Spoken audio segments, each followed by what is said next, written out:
મારી માતાએ મને જે કહ્યું તે સાંભળીને તમારા હોશ ઉડી જશે. તે દરરોજ મને સલાહ આપતી કે તમારી પત્નીને હેરાન કરશો નહીં, તે હજી ઘણી નાની છે, તે કદાચ આ પીડા સહન કરી શકશે નહીં. મારી માતાને સાંભળ્યા પછી હું શરમથી લાલ થઈ ગયો. હું એક યુવાન પુરુષ હતો, બધું સમજી શકતો હતો, પણ મને ખબર નથી કે માંગ મારી પાસેથી શું અપેક્ષા રાખે છે. ખબર નહીં તે શું ઈચ્છતી હતી તે હું આજ સુધી સમજી શક્યો ન હતો. તેને જ પહેલા મારા લગ્ન નાની છોકરી સાથે કરાવ્યા. જ્યારથી અમારા લગ્ન થયા ત્યારથી મારી માંગ રોજ મારી સાથે આ એક જ સલાહ લઈને બેસતી કે તારી પત્નીની નજીક ન જા, તેની સાથે સંબંધ ન બનાવતો, તેને થોડો સમય આપ, જ્યારે તે યુવાન થાય ત્યારે તેની સાથે સંબંધ રાખજો. મને મારી માતાના શબ્દો ખૂબ જ વિચિત્ર લાગતા હતા. જે છોકરી પરણેલી હતી તેના પરિવારે વિદા પણ કરી દીધી હતી, અને માંગ તેની સાથે એમ વર્તન કરતી હતી જાણે તે હજી 2 મહિનાની છે. હું થોડી વખત સલાહ સાંભળતો રહ્યો, અને પછી થોડીવાર પછી જ્યારે હું મારા રૂમમાં આવ્યો ત્યારે મારી પત્નીએ માથું નમાવી અને રૂમની બહાર નીકળી ગઈ. હું માનતો હતો કે તે નાની હતી, પરંતુ એટલી પણ નાની ન હતી. મારી સાથે બેસીને 4 વાત પણ કરી ન શકે. જો લગ્ન સંબંધ શરૂ કરવા માટે તેને સમયની જરૂર હોય તો હું તેને આપવા માટે તૈયાર હતો, પરંતુ તે મારી સાથે વાત પણ ન કરતી. મારી પત્નીનું નામ સુનીના હતું.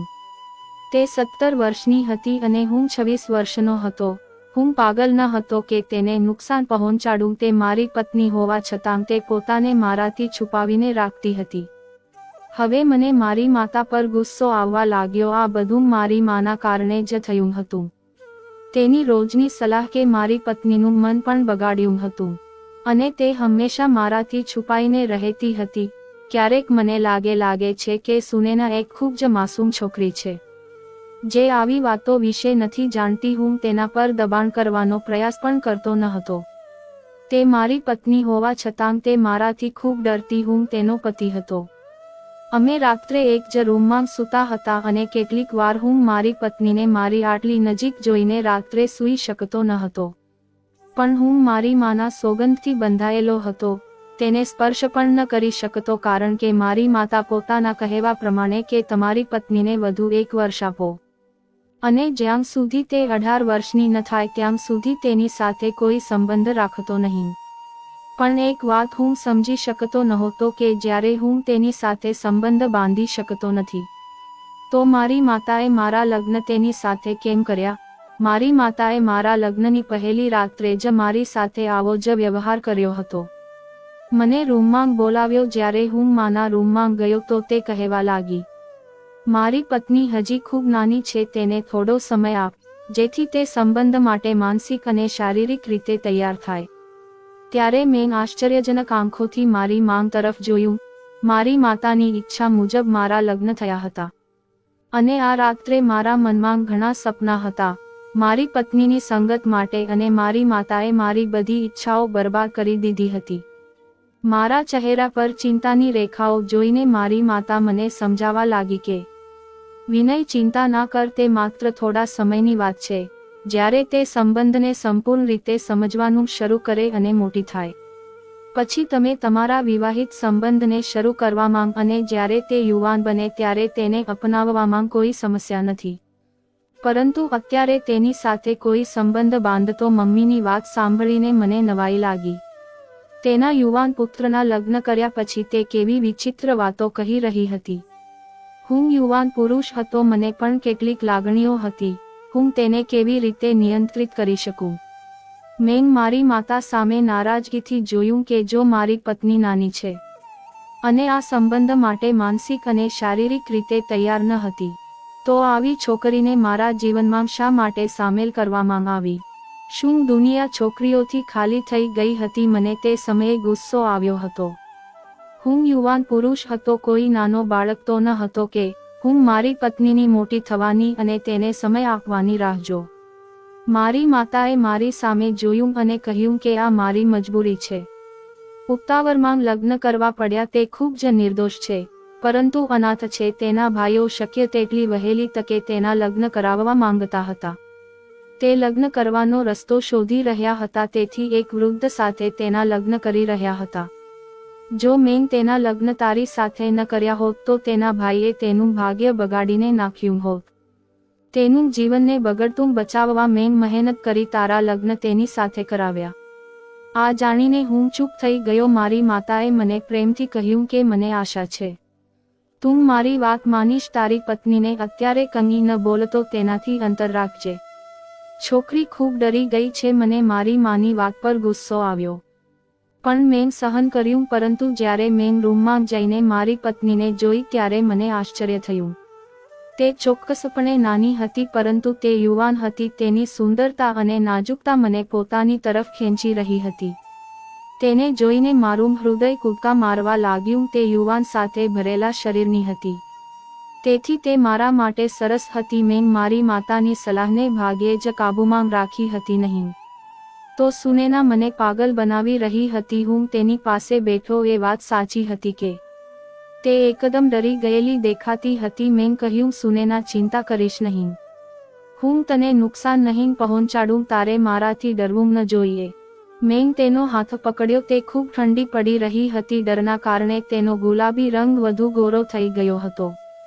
મેં આશ્વાસન આપ્યું. મેં કહ્યું, સુનેના, તારે આટલી ચિંતા કરવાની જરૂર નથી. ગમે તે હોય, હું તારી સાથે જબરદસ્તી નહીં કરું. હું પણ વિચારી રહ્યો હતો કે તે મને જોઈને આટલી ડરી કેમ ગઈ. તેની આંખોમાં ડર હતો. જો તે સુંદર હતી તો હું પણ સૌથી સુંદર લોકોમાંનો હતો, અને મારી ઉંમર વધારે ન હતી. તો પછી તેને ડરવાનું શું કારણ હતું? મને હમણાં જ નોકરી મળી હતી અને મારી માએ અચાનક મારા લગ્ન કરાવી દીધા. આ અચાનક થયેલા લગ્નથી હું ચોંકી ગયો. મારો નાનો ભાઈ અમેરિકામાં ભણવા માટે ગયો હતો અને મને આશ્ચર્ય થયું કે મારી માતાએ તેની પર રાહ જોઈ ન હતી. તે દિવસોમાં તેના પેપર પૂરજોશમાં હતા, જ્યારે અહીં મારા લગ્નની તૈયારીઓ ચાલી રહી હતી. મેં મારા ભાઈને ફોન કર્યો. મેં માફી માંગી ત્યારે પણ તેને ખૂબ જ શાંતિથી કહ્યું, કોઈ વાંધો નહીં ભાઈ, હું બધું જાણું છું. મારી પણ મજબૂરી હતી એટલે હું આવી શક્યો નહીં. તમારા લગ્ન જીવનનો આનંદ માણો. હું આખો મહિનો ખૂબ જ વ્યસ્ત રહીશ. તમે લગ્ન કરો અને તમારા જીવનનો આનંદ માણો. અમે ભાઈઓ એકબીજાની બહુ નજીક તો ન હતા, પણ હું મારા ભાઈ બહેનોને ખૂબ પ્રેમ કરતો હતો. મારા લગ્ન પ્રસંગે હું મારા ભાઈની ગેરહાજરી ખૂબ અનુભવી રહ્યો હતો, પણ એનાથી મારા ભાઈને કોઈ ફરક પડ્યો નહીં. લગ્ન સુખમય રીતે થયા. મને પણ કોઈ તકલીફ ન પડી, પણ હવે તારી પત્નીને સ્પર્શ ન કરતો તે હું સમજી શક્યો નહીં. મારી માતાએ મને મારી પત્નીની સર્વસ્વ જવાબદારીઓ નિભાવવાની સલાહ આપી, પરંતુ તેને મને આ પણ કહ્યું કે તમે તેની નજીક ન જાવ. તે બાળક છે, ના સમજશે. પણ સત્ય એ પણ હતું, મારી પત્ની આટલી નાની છોકરી ન હતી. તે યુવાન છોકરી હતી. તે તૈયાર થઈ મારી સાથે મારા રૂમમાં રહેતી. તેના ઘરે જ હતી, તેના મિત્રોને મળવા જ હતી, પરંતુ મને ફક્ત મારા અધિકારો આપ્યા ન હતા. હું ફક્ત મારી પત્ની તરફ જોતો રહેતો અને મારી માતાની સલાહ હંમેશા મારા મગજમાં ફરવા લાગતી. થોડા જ સમયમાં હું ચીડચીડો થવા લાગ્યો, કારણ કે હું પણ યુવાન પુરુષ હતો અને મારી લાગણી કાઢવી પર જરૂરી હતી. મારી પત્ની મારા પલંગ પર જ સૂતી, પણ હું આખી રાત સૂઈ શકતો નહીં. મારું દિલ કરતું કે હું બધું ભૂલીને સુનેનાને મારી બાહોમાં પકડી લઉં, પણ પછી હું મારી માતાની વાતને પણ નજરઅંદાજ ન કરી શકતો. હું આ વિચારીને મારી જાતને રોકતો હતો. મને મારી જ પત્નીથી અંતર જાળવવું પડ્યું હતું. મને પણ ઓફિસ જવાનું મન થતું ન હતું. હું ફક્ત જીવનમાં શાંતિથી ઈચ્છતો હતો. હું ઈચ્છતો હતો કે હું થાકીને ઘરે આવું ત્યારે મારી પત્ની સ્મિત સાથે મારું સ્વાગત કરે. હું રાત્રે થાકીને સૂવા જાઉં ત્યારે મારો બધો થાક તેની બાહોમાં ભૂલી જાઉં. જ્યારે તે તૈયાર થાય ત્યારે હું તેની પ્રશંસા કરું. તેના માટે ગજરા અને બંગડીઓ લાવું, પણ અમારી વચ્ચે કોઈ સંબંધ નહોતો. મારાથી ભૂલથી પણ જ્યારે તેના વખાણ થઈ જાય તો તે ગભરાઈ જાતી. તેના સુંદર ચહેરા પર ડર ફેલાઈ જતો અને તે તરત ભાગી જતી. આ બધું જોઈ મેં સુનેનાને તેના હાલ પર છોડી દીધી, પણ હું ઈચ્છું તો પણ તેને અવગણી શકતો નહીં. અમે એક જ રૂમમાં રહેતા, પલંગ પર સૂતા. આ બધું મારા માટે મુશ્કેલ હતું. તે એક એવી છોકરી હતી જેને જોઈને શ્રેષ્ઠ છોકરાઓનો પણ વિશ્વાસ ડગમગી જાય છે. તેમ છતાં હું તો તેનો પતિ હતો. તે એક સુંદર નાજુક છોકરી હતી. જ્યારે તે તૈયાર થઈને ઊભી હોય તો મારી નજર તેનાથી દૂર જતી ન હતી. મારી માંગ પણ આ જોઈ રહી હતી. તે કહેતી, તમે મારી સલાહ ભૂલી ગયા છો. મારી માતાની વાત સાંભળીને હું શરમ અનુભવતો. મારી માંગ મારો જીવ બસતો હતો. પણ હું સુનેનાની એક ઝલક મેળવવા કલાકો સુધી રાહ જોતો, પણ તે રૂમમાં જ આવતી ન હતી અને થાકીને તેની રાહ જોતા મને ઊંઘ આવી જાય અને તે શાંતિથી આવીને મારી બાજુમાં સૂઈ જાય. દિવસો જ પસાર થઈ રહ્યા હતા. એકવાર મેં મારી જાત પરનો કાબુ ગુમાવી દીધો. સૂતી વખતે મારો હાથ તેની છાતીને સ્પર્શી ગયો. મારી લાગણીઓ સળગી રહી હતી. મારા હૃદયના ધબકારા અવાજ કરવા લાગ્યા હતા. હવે મારા માટે મુશ્કેલ હતું. અચાનક મેં તેની મારી પાસે ખેંચી લીધી અને તેને કિસ કરી નાખી, પરંતુ તે ડરીને ઉઠી ગઈ. જે પણ થયું તે અચાનક થયું, પરંતુ આટલું કરવાથી તે ચીસો પાડવા લાગી અને ચીસો સાંભળીને મારી માંગ તરત જ રૂમમાં આવી અને મને મારી આ ક્રિયા વિશે હજારો વાતો કહેવા લાગી કે તને શરમ નથી આવતી? કેટલી વાર સમજાવ્યું છે કે તે હજી નાની છોકરી છે, તેને થોડો સમય આપ, પણ તું તારી યુવાની પર કાબૂ રાખી શકતો નથી. આ વખતે મને પણ ગુસ્સો આવ્યો. મેં કહ્યું, માંગ, જ્યારે તમે મને અને સુનીનાને મળવાનો નહોતા દેવા તો તમે મારા લગ્ન કેમ કરાવી? પત્નીની નજીક હોવાથી સ્વાભાવિક ઈચ્છા થાય જ છે, જેમ મારી અંદર પણ થઈ ગઈ. મેં કશું ખોટું કર્યું નથી. મારી માતાને ખબર ન હતી કે પતિ પત્ની વચ્ચે આ પ્રકારની દખલગીરી ખોટી કહેવાય છે.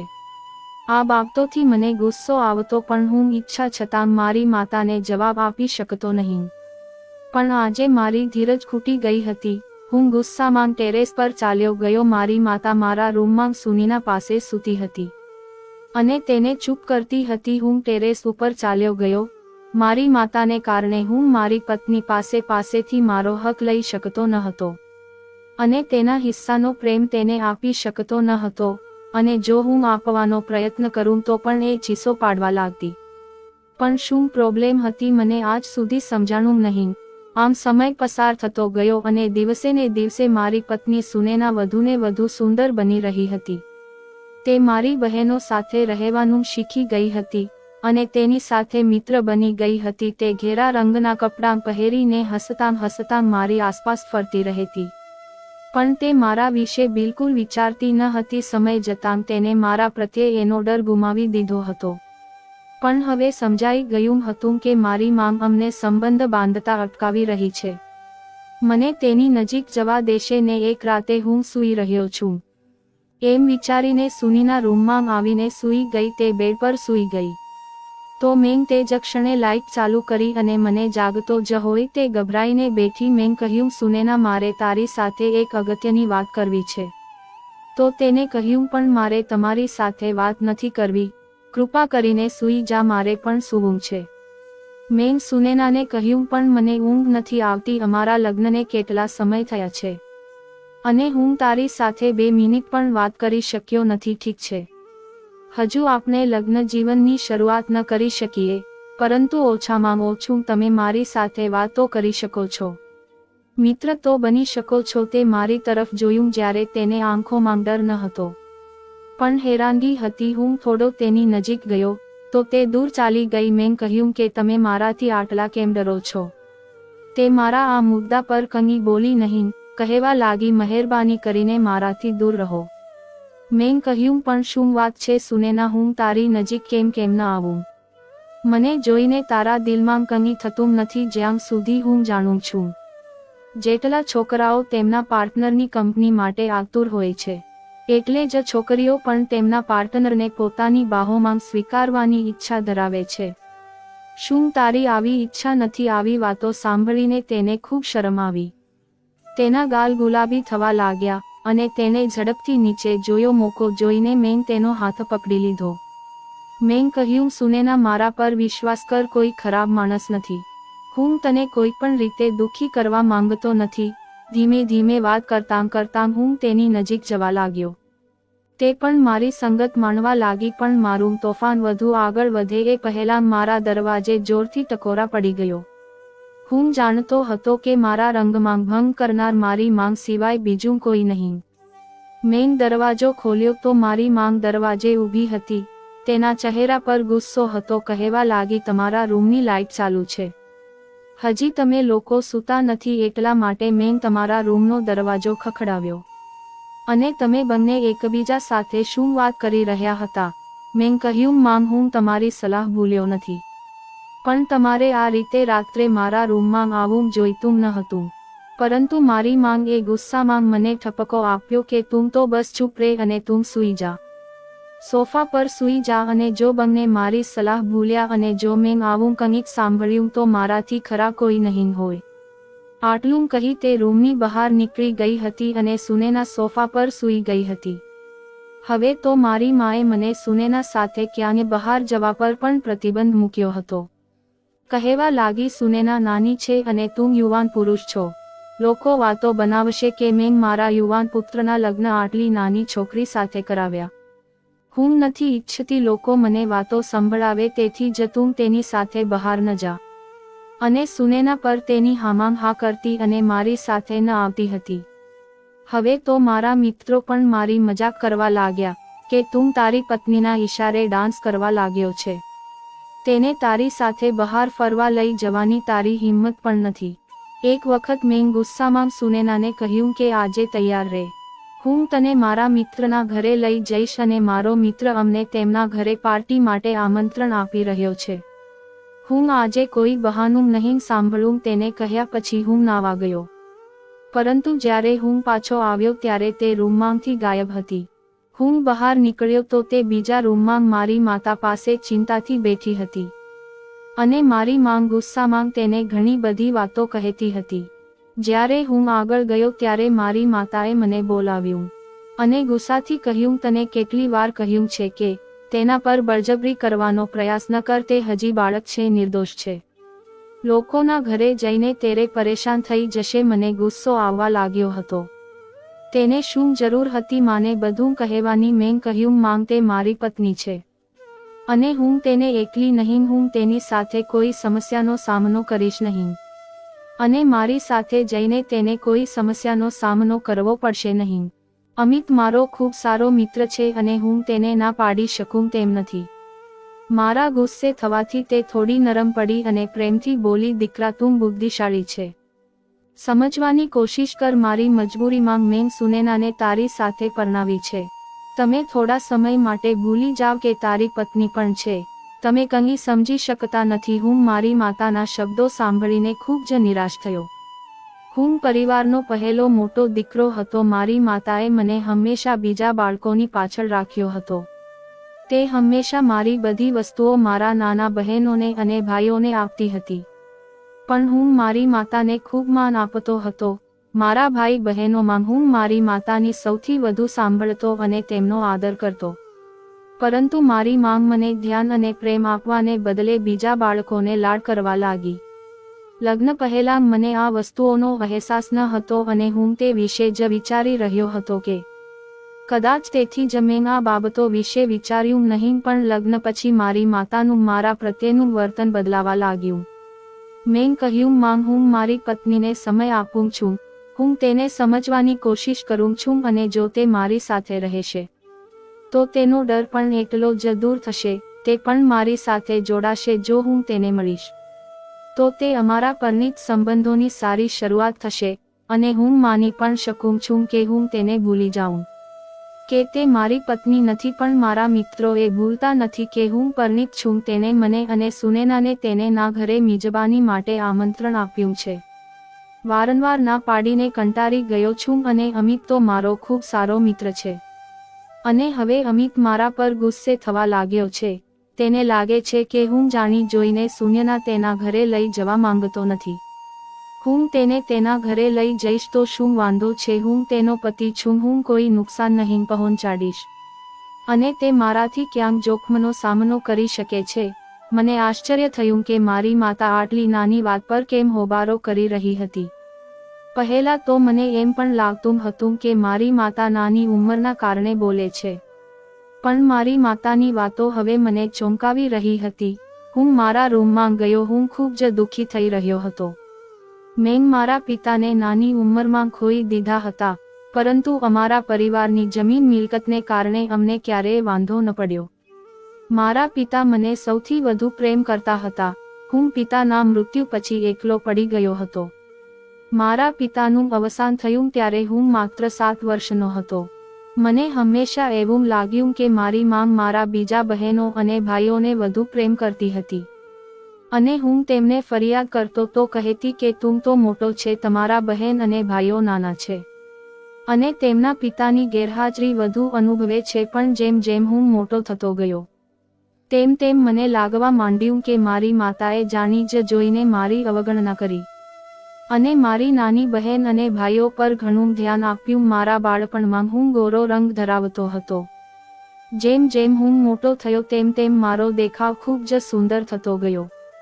હું મારા પિતા જેવો હતો પણ મારી બીજા બહેનો અને ભાઈઓ મારી માતા જેવા રંગના હતા. તેઓ મારી માતાના રંગ જેવા સફેદ હતા. જો કે જો કોઈ મને જોયો હોત તો કોઈ મને ઓછો સુંદર તો ન કહી શક્યું હોત, પણ મારા ભાઈઓ સામે મારો રંગ થોડો દબાયેલો હતો. હું ભારતમાં ભણ્યો હતો જ્યારે મારા નાના ભાઈને નાની ઉંમરે માંગે શિક્ષણ મેળવવા અમેરિકા મોકલ્યો. તે સમયે પણ મને અન્યાય થયો, પણ માંગે મને પ્રેમથી સમજાવ્યું કે તું મોટો છે અને તારા ઘરને તારી બહેનોને તારી જરૂર છે. ઘરમાં એક પુરુષ હોવો જરૂરી છે. તે તો નાનો છે, તેના પર કોઈ જવાબદારી નથી, તેથી તેને બહાર મોકલી દેવામાં આવ્યો. અને હવે તો મારી માંગ સાથે મારી પત્ની પણ મારી માંગ સાથે મળી ગઈ હતી. તે તેની હામાં હાચ કહેતી અને મને દૂર રાખતી. તેથી હું ગુસ્સામાં ઘર છોડીને મારા મિત્રના ઘરે ગયો.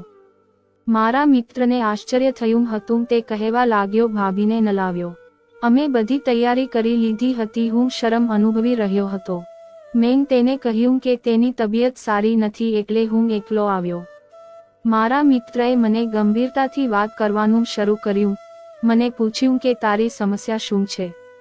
શરૂઆતમાં તો મેં તેને ટાળવાનો ઘણો પ્રયાસ કર્યો, પરંતુ કદાચ તેને મારી નજરમાં પહેલેથી જ નોંધ્યું હતું કે ચોક્કસ કોઈ સમસ્યા છે. તે કહેવા લાગ્યો, એટલી તો મને ખબર પડે છે કે તારા લગ્ન સામાન્ય નથી, થોડી સમસ્યા ચાલી રહી છે.